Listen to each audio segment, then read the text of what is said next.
उठे औकात में रह तू। चुप है क्या पाकिस्तानी एजेंट? किस तरह की भाषा का इस्तेमाल आप कर रहे हैं हाफिज नूर अहमदी जी? किस तरह की भाषा का इस्तेमाल कर रहे हैं आप? आजा जवानी दिखा अपनी, आजा हिम्मत है, आजा। ठीक है कपिल जी आप शांत रहिए। दिखा जवानी अपनी, आगे दिखा दूंगा तुझे। कपिल जी शांत रहिए। अजहरी साहब आप भी शांत रहिए। हम यहाँ बहस करने आए हैं, लड़ाई करने नहीं। हम यहाँ डिबेट करने आए हैं, चर्चा करने आए हैं, लड़ाई करने नहीं आए। अजहरी जी प्लीज ऐसे कमेंट्स मत कीजिए। कपिल जी आप भी ऐसे कमेंट्स मत कीजिए। मैंने नहीं शुरुआत की। ठीक है दोनों शांत हो जाइए। सवाल मेरा अवधेश जी से था। अवधेश जी जिसके दिमाग में अकल तक नहीं है, बात तक नहीं सुन सकता। जय हिंद, वंदे मातरम साथियों, स्वागत है आपका आपके अपने YouTube चैनल आरजे खबरी लाइव में। दोस्तों आप लोग इस रिक्वेस्ट है, चैनल पर नए हैं तो प्लीज़ चैनल को लाइक, सब्सक्राइब और शेयर करना ना भूलें। आज की वीडियो काफ़ी शानदार रहने वाली है, इसलिए वीडियो को स्किप ना करें और अंत तक ज़रूर देखें और वीडियो को फुल्ली एंजॉय करें। तो चलिए दोस्तों वीडियो शुरू करते हैं।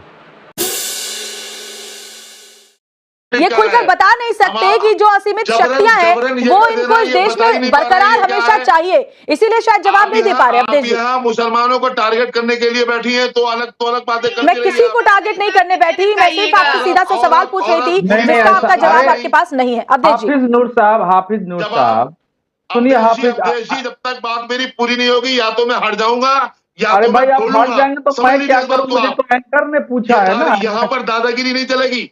अरे भाई हाफिज जी जो सवाल आपसे पूछा जा रहा है उसका आप जवाब दे नहीं रहे। अब आप महिला को तुम बोल रहे होगे दादागिरी नहीं चलेगी, ये तो जुबान है तुम्हारी। क्यों है भाई? एक महिला एंकर को तुम ये बोल रहे हो कि दादागिरी नहीं चलेगी। कोई फर्क नहीं पड़ता कपिल जी, मुझे कोई फर्क नहीं पड़ता उनके बोलने से। उनके पास मेरे सवाल का जवाब नहीं है तो वो जवाब दे नहीं पा रहे। ये तहजीब है तुम्हारी। मुसलमान हिंदू नहीं करोगे तुम्हें कोई पहचान भी नहीं पाएगा। किसको कह रहे हैं आप? बहुत बड़े इतिहासकार बनकर के बैठे हो। अरे फिर शुरू कर दो, बोला ना भाषा। ये तो तमीज में रहो, तमीज में अपनी भाषा में लगाम दो। सुन अपनी भाषा में लगाम दे, औकात में रह तू। अपनी भाषा में लगाम दे। डिबेट छोड़कर भागेगा तू। दुनिया कैसे भाषा ये पावर का राज नहीं है जो तुम कह लेगा। अरे इतना कहने में अपनी भाषा तरकीब पैदा तुम्हें मिर्ची लग जाती है। भागेंगे आप इस बात को सुनने में हिम्मत है तो भगा के दिखा दे। अरे हिम्मत है तो भगा के दिखा दे। अरे तू कर दे। क्या करेगा तू यहाँ पर बैठा हुआ? तू मेरा क्या कर लेगा? मैंने इतना कहा कि एंकर से तमीज से बात करें, महिला से। आप प्लीज तुम महिलाओं से ट्रीट करते हो। ठीक है कपिल जी, हाफिज नूर अजहरी जी आप भी शांत रहिए। अवधेश जी ठीक है। अवधेश जी आप अपनी बात करिए। कपिल जी ठीक। उठे औकात में रह तू। चुप है क्या पाकिस्तानी एजेंट? किस तरह की भाषा का इस्तेमाल आप कर रहे हैं हाफिज नूर अहमदी जी? किस तरीके की भाषा का इस्तेमाल कर रहे हैं आप? आजा जवानी दिखा अपनी, आजा हिम्मत है, आजा। ठीक है कपिल जी आप शांत रहिए। दिखा जवानी अपनी, आगे दिखा दूंगा तुझे। कपिल जी शांत रहिए। अजहरी साहब आप भी शांत रहिए। हम यहाँ बहस करने आए हैं, लड़ाई करने नहीं। हम यहाँ डिबेट करने आए हैं, चर्चा करने आए हैं, लड़ाई करने नहीं आए। अजहरी जी प्लीज ऐसे कमेंट्स मत कीजिए। कपिल जी आप भी ऐसे कमेंट्स मत कीजिए। मैंने नहीं शुरुआत की। ठीक है दोनों शांत हो जाइए। सवाल मेरा अवधेश जी से था। अवधेश जी जिसके दिमाग में अकल तक नहीं है, बात तक नहीं सुन सकता। ठीक है कपिल जी आप भी शांत हो जाइए। अजहरी जी आप भी शांत हो जाइए। मैं आती हूँ दोनों के पास। अवधेश जी मैं आपका भी जवाब लूंगी, लेकिन ये रह गया है डिबेट को डिरेल करो। जानकारियां हो गया, यही असीमित शक्तियां आप चाहते हैं और शायद इसीलिए आपको अब मिर्ची लग रही है। अवधेश जी मतलब सेना रेलवे के बाद वक्त के पास सबसे ज्यादा संपत्ति है और फर्जीवाड़े की अगर मैं पूरी लिस्ट दिखाऊं तो बहुत सारे ऐसे मामले सामने आए जहां आरोप लगे हैं। अब परेशानी क्या है अजहरी साहब वो तो बता नहीं पा रहे, क्योंकि जब पहले संशोधन हुए इन्हें सब कुछ अच्छा लगा। कांग्रेस सरकार में जब इनको जमीनें दे दी गई इनको बहुत अच्छा लगा, लेकिन अब अगर कुछ बदलाव हो रहे हैं पारदर्शिता के लिए तो बहुत परेशानी हो रही है। कोई बदलाव नहीं। मुसलमान सवाल अवधेश जी से। अजहरी जी आती हूँ मैं आपके पास। अवधेश जी अरे भाई हाफिज जी हम लोग इस भाषा में बात नहीं करते हैं, आप जानते हैं हम डिबेट करते हैं। आप जिस भाषा में सुनिए जिस भाषा में आप बात कर रहे थे, सुनिए ना पूरी बात सुनिए ना। वो भाषा हम लोगों को भी आती है। करते हैं साहब, हमारी आपसे कोई भी तकरार नहीं है। नहीं हम ऐसी भाषा प्रयोग नहीं करते हैं, कर ही नहीं सकते और आपसे भी इल्तिजा है। नहीं सुनिए आपसे भी होगी तो हम जरूर बोलेंगे साहब। नहीं आप नहीं देखिए अब डिबेट में आप किसी को कुत्ता और ये सब तो हम लोगों ने कभी सुना नहीं। हम अपनी बात रखने आते हैं, आप अपनी बात रखेंगे, हम अपनी बात रखेंगे, सभ्य भाषा में रखेंगे। आप वरिष्ठ शख्सियत है, आपका बहुत एहतराम है दिल में मेरे। ना लेकिन अभी आप ये बात गलत कह रहे हैं। मैंने कुत्ता वगैरह नहीं कहा किसी को। नहीं, अभी मैं निकलवा के बता दूं, आपके शब्द सुनाई दिए हैं, मैं ऐसे नहीं बोल सकता निकलवाइए हूं। आप अवधेश जी, उन्होंने उनकी उम्र पर कहा था, उन्होंने उनकी उम्र पर कहा था। श्वेता, मैं बिना सुने हुए कोई बात नहीं करता हूं।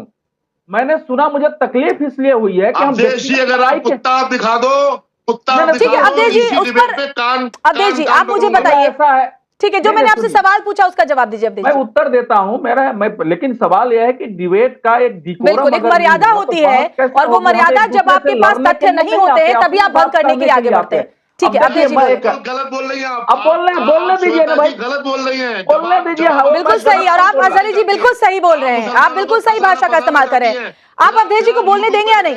अवधेश जी आप बोले। नहीं, अरे एक मिनट रुक जाइए। देखिए, ऐसा है कि अगर इस देश में कोई भी कानून या संशोधन किसी एक समुदाय के खिलाफ होगा तो वो संविधान के विरुद्ध होगा, वो संसद में पारित ही नहीं हो सकता है। बिल्कुल, अगर कोई भी विधेयक टारगेट कर रहा हो कि यह मुसलमानों का विरुद्ध है तो यह देश नहीं चल सकता है।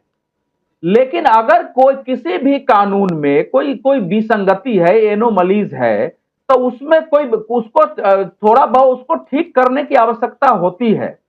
अब मैं उस कानून के बजाय मैं ये कहना चाहूंगा कि क्या इस देश में मुसलमानों ने वक्फ के विरुद्ध मुकदमे किए हैं कि नहीं किए हैं कि हमारी संपत्ति वक्फ के बड़े लोगों ने कब्जा किया है?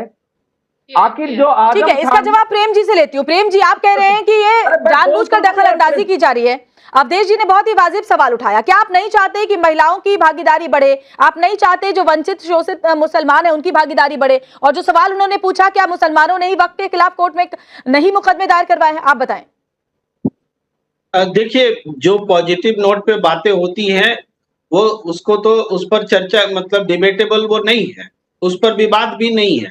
लेकिन जैसे अभी आपने मध्य प्रदेश हाई कोर्ट का वर्जन दिखाया, उसी में वही जज साहब कहते मैं तो ये सारी बातें आपको समझाने के लिए कह रहा हूँ, कोई वो टिप्पणी नहीं लिख रहा हूँ।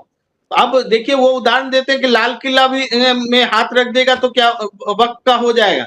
ये गलत उदाहरण है जज साहब का। जो मैं आपको बताऊं क्या?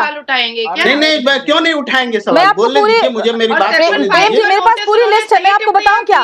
देखिए, तमिलनाडु के तिरुचि जिले का मामला आपको पता होगा, जहां हिंदू बाहुल्य जो पूरा का पूरा गांव था, वो वक्फ ने उस पर अपना दावा किया, जिसमें 1500 साल पुराना मंदिर भी जो था वो भी वक्फ बोर्ड के अधीन आया।